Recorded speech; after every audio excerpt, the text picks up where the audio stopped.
To create a product image ad for a t-shirt like this, here's what you need to do. Inside ChatGPT, type in your pre-made prompt.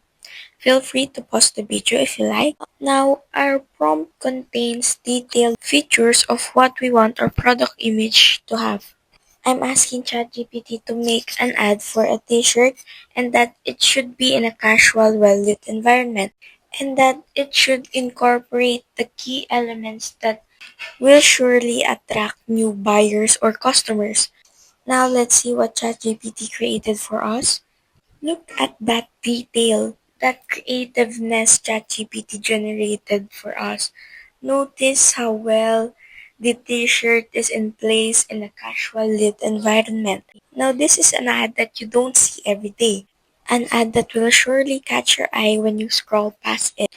Now with just a simple click, you can create your own ad for your own product like this. Just remember our prompts and our instructions and you're good to go. Alright, so now you know how to create a product image ad like this. Watch this playlist to get more image prompt ideas.